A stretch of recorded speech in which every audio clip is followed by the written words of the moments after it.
እንዴት ናችሁ? እንኳን በደህና መጣችሁ። የዊዜና ዩቲዩብ ቻናል ላይክ፣ ሼር፣ ኮሜንት፣ ሰብስክራይብ ማድረጋችሁን እንዳትረሱ። የተለያዩ ቪዲዮዎች ይዤላችሁ መጥቻለሁ፣ ሪያክሽን ቪዲዮዎች። በዛውም ሀሳባችሁን እንደምታሳውቁኝ ተስፋ አደርጋለሁ። ዳይ ወደ ቪዲዮዎቻችን እንገባለን። ቀጥታ እንደዚህ ነው ያዘኝ። እንደዚህ ነው መቁረጥ የጀመረው። አልጮሽም። ሰዎቹ ከቤታቸው ለቀው ተነጋገሩ ብለው ከግቢ ውጭ ናቸው። እንደነገጥኩኝ ደሙን ሳይው እና እንዳልነሳ እንደዚህ አድርጎ ይዞኛል። እንደዚህ አጣብቆ ይዞኛል። ያው ወንድ ልጅ አይደለም። ከዛ በኋላ መጮህ ጀመርኩኝና አሌክስ ይባላል ባለቤቱ። አጋጣሚ ሴቶች ያወጣዋል። እሱ ቤት ውስጥ ነበር። አጋጣሚ ግቢ ውስጥ ስራ እየሰራ ነበር። ስጮህ እሱ ሩጦ ገባልኝ እና እሱም እንደገባ እንደዚህ ነበር ያለው አለኝ። በኋላ እንትን ስል እና እሱን ሲያዙልኝ እኔ ሾልኬ ደሜን ያንዘረዘርኩኝ ሮጥኩኝ። እዚህ ጋር ቆርጦሽ፣ እዚህ ጋርም ቆርጦኛል፣ እዚህ ጋርም እንደዚህ እዚህም ወግቶኛል። እዚህ ብዙ እዚህ ጋር እንደዚህ ስከላከል ነው እጄን ይወጋኝ። ለምን አልታረቅሽኝም? ለምን አልታረቅሽኝም? ለኔ ካልሆንሽ ለማንም እንዳትሆኝ ነው። እና እንደዛ ብዬ ሩጬ አልወደኩም። ማንም ሰው አልነበረም በሰዓቱ። ደሜን ነው እንደዚህ ቁሜ ማንጠፍጠፍ የገባሁት። ያንገቴም እጄም ደም በዚህ እየወረደ ነበር።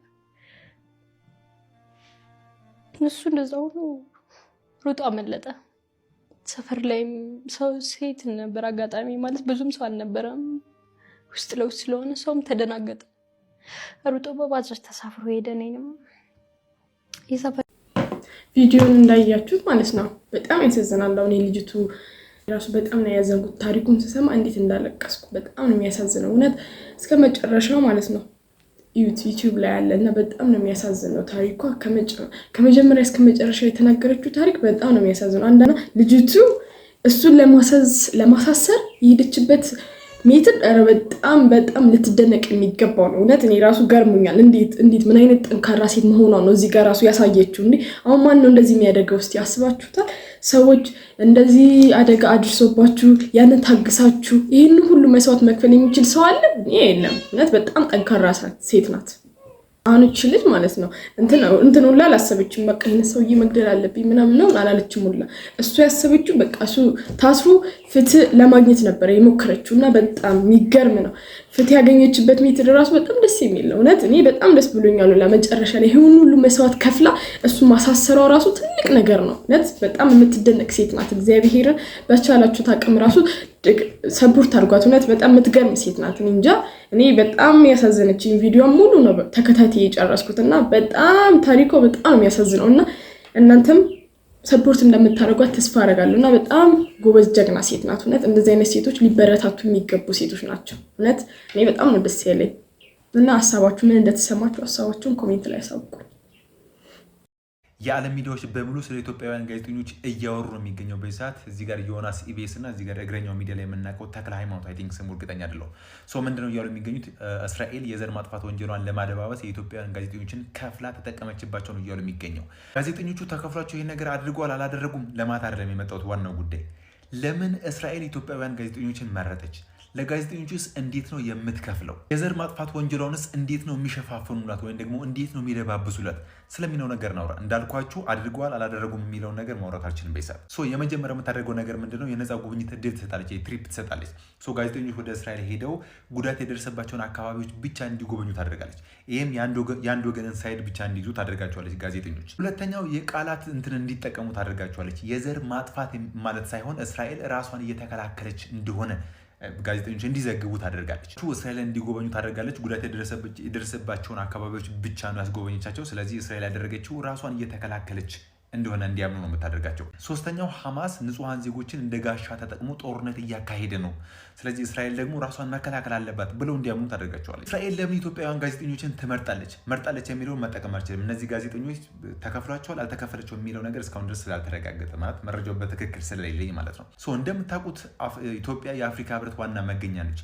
ከኢትዮጵያ የሚወጡ ዘገባዎችና ከኢትዮጵያ የሚወጡ መረጃዎች በመላው አፍሪካ ዘንድ የመደመጥ እድል አላቸው። ሌላው ምክንያታቸው በኢትዮጵያና በእስራኤል መካከል ያለው ሃይማኖታዊ ትስስር ነው። እስራኤል እነዚህ የምትፈልጋቸውን ጋዜጠኞች አድና ከወሰደች በኋላ እነዚህ ነገሮች ካደረገች በኋላ ያው የሚከፈላቸውን ክፍያ ትፈጽማለች። እንዳልኳችሁ ግን ዮናስ የሚሆን ተክለ ሃይማኖት እስካሁን ድረስ ከእስራኤል ገንዘብ ተከፍሏቸዋል የሚለው ነገር በትክክል የተረጋገጠ ነገር የለም። ታዲያ ግን ከነዚህ ጉዳዩ ጋር በተያያዘ አዲስ መረጃ የሚወጣ ቪዲዮን እንዳያችሁት ማለት ነው አሁን እግረኛው ሚዲያ ላይ እና የኢቢኤስ ጋዜጠኞች ላይ በጣም ትችት እያለባቸው ነው እና ያጋጥማችኋል ትችትና እናንተስ ምን ትላላችሁ? ሀሳባችሁን ኮሜንት ላይ አሳውቁ።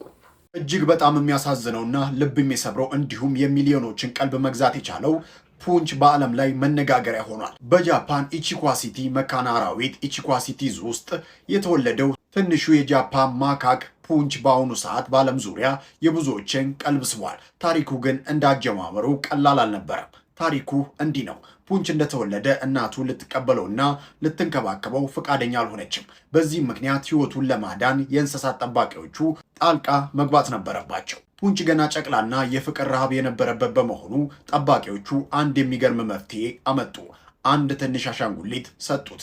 ከዚያ በኋላ የሆነው ነገር ግን ዓለምን አስለቅሷል። ፑንች አሻንጉሊቱን ልክ እንደ እናቱ አጥብቆ ማቀፍ ጀመረ። አብሮት ይተኛል፣ የትም ቦታ አይለየውም። ይህንን የሚያሳይ ቪዲዮ በፌስቡክ እና በቲክቶክ ላይ በመሰራጨቱ በሚሊዮኖች የሚቆጠሩ ሰዎች በዝንጀሮው ሁኔታ ተነክተዋል። በአሁኑ ሰዓት በማህበራዊ ሚዲያ ላይ ታዋቂ ሰዎች ሊያድኑት መጡ ወይንም ተወሰደ የሚሉ የተጋነኑ ወሬዎች እየተሰራጩ ቢሆኑም ነገሩ ግን ሐሰት ነው። መካነ አራዊቱ እንዳረጋገጠው ፑንች በባለሙያዊ ጥበቃ ስር በጥሩ ጤንነት ላይ ይገኛል ብለዋል። የፑንች ታሪክን የተመለከታችሁ ምን ተሰማችሁ? ሐሳባችሁን እና ፓንች እንዳያችሁት ማለት ነው በጣም ያሳዝናል።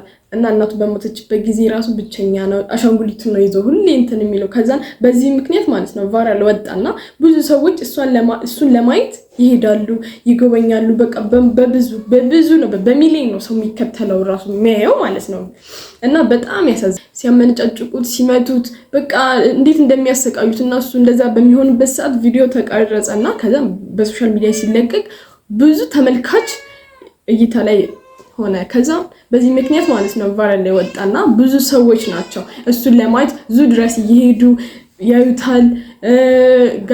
ጋዜጦች ሁላ ሳይቀሩ ማለት ነው ሁላ የሚመለከቱት ሀሳባቸውን እንዴት ነው አሁን ላይ እንዴት ነው ያለው ምናምን የእሱን ሁኔታ ራሱ ለማወቅ ብዙ ነበር የሚሞክሩት ማለት ነው። እና በጣም ያሳዝናል። በደብረ ዘይት ከተማ ለ29 ዓመታት ሙሉ ሴት መስሎ ሲኖር የነበረው አቶ አስፋው ደገፌ የተባለ ግለሰብ የ47 ዓመት ግለሰብ ሲሆን በቁጥጥር ስር መዋሉ ተገለጸ።